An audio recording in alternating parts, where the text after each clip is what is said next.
മുഖ്യമന്ത്രിക്കെതിരായ വാർത്തകൾ മെറ്റ നീക്കം ചെയ്തതിൽ ഇതാ വെല്ലുവിളിയുമായി എത്തിയിരിക്കുന്ന ആരോഗ്യമന്ത്രി കെ മുരളീധരൻ. തോന്നിവാസം കാണിച്ചാൽ വാർത്തകൾ മെറ്റ നീക്കം ചെയ്യും. ചാനലിലെ അട്ടഹാസം കൊണ്ട് ഞങ്ങളെ പേടിപ്പിക്കേണ്ട, വെടിക്കെട്ടുകാരനെ ഉടുക്കുകൊട്ടി പേടിപ്പിക്കേണ്ട എന്നുമാണ് കെ മുരളീധരൻ പറഞ്ഞത്. നമുക്കറിയില്ലല്ലോ കൂടെ നടക്കുന്ന ഈ പണിയുണ്ടെന്ന്. അത് കണ്ടാൽ കണ്ടെത്തും, കണ്ടെത്തിയ ശിക്ഷിക്കുക. ആരാ കണ്ടെത്തിയാരാ? സംസ്ഥാന സർക്കാർ തന്നെ. അതിൻ്റെ പേരിലാണ് ചിലരൊക്കെ കാലത്ത് തൊട്ട് അട്ടഹാസം ചാനലിൽ ഞങ്ങൾ കാണുന്നുണ്ട്. അങ്ങനെ ഞങ്ങളെ പേടിപ്പിക്കാൻ വരണ്ട. ഞാൻ പറയല, വെടിക്കെട്ടുകാരനെ ഉടുക്കുകൊട്ടി പേടിപ്പിക്കാൻ വരണ്ട. അത്രേ പറയുന്നത്. അത് നീക്കം ചെയ്യല്ലോ, നീക്കം. ടി വി പ്രസാദ് ചേരുകയാണ്. ടി വി പ്രസാദ്, മാധ്യമ സ്വാതന്ത്ര്യത്തെയാണ് ആരോഗ്യമന്ത്രി തോന്നിവാസം എന്നൊക്കെ വിളിക്കുന്നത്.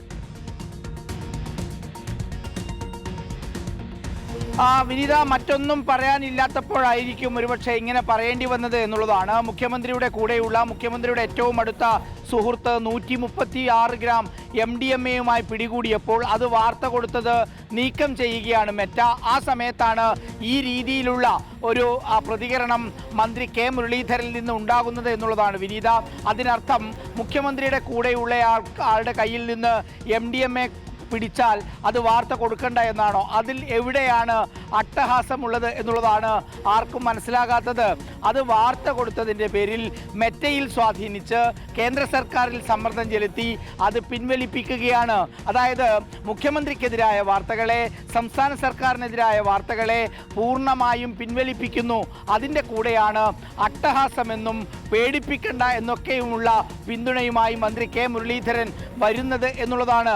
മുഖ്യമന്ത്രിക്ക് ആദ്യമായി പിന്തുണ കൊടുത്ത ഒരു മന്ത്രിയാണ് കെ മുരളീധരൻ എന്നുള്ള കാര്യവും ഇതിൽ എടുത്തു പറയേണ്ടതുണ്ട്. മെറ്റ വാർത്ത നീക്കിയതുമായി ബന്ധപ്പെട്ട് മുഖ്യമന്ത്രി വി ഡി സതീശൻ, അതല്ലെങ്കിൽ സർക്കാരിന് പിന്തുണ കൊടുക്കുകയാണ് കെ മുരളീധരൻ എന്നുള്ളതാണ് ഇതിലെ വിചിത്രമായ കാര്യം. 136 ഗ്രാം MDMA പിടികൂടിയ യൂത്ത് കോൺഗ്രസിൻ്റെ നേതാവിൻ്റെ ഫേസ്ബുക്ക് പേജുകളിൽ, അതല്ലെങ്കിൽ മറ്റ് സാമൂഹ്യ മാധ്യമ പേജുകളിൽ മുഖ്യമന്ത്രി വി ഡി സതീശനോടൊപ്പം നിൽക്കുന്നതും വീട്ടിൽ വരുന്നതുമായ നിരവധി വീഡിയോകളും ചിത്രങ്ങളുമാണ്. ഇത് പുറത്തു കൊണ്ടുവന്നതിൻ്റെ പേരിൽ, അല്ലെങ്കിൽ അത് റിപ്പോർട്ട് ചെയ്തതിൻ്റെ പേരിലാണ് റിപ്പോർട്ടറിൻ്റെ വാർത്ത മെറ്റയിൽ സ്വാധീനിച്ച് നീക്കം ചെയ്ത് അടിയന്തരാവസ്ഥയെ ഓർമ്മിപ്പിക്കുന്ന രീതിയിൽ വാർത്ത കൊടുക്കാൻ സ്വാതന്ത്ര്യമില്ലാത്ത നാടായി കേരളം മാറുന്നു എന്നുള്ളതാണ് ഇതിൻ്റെ രക്തചുരുക്കം.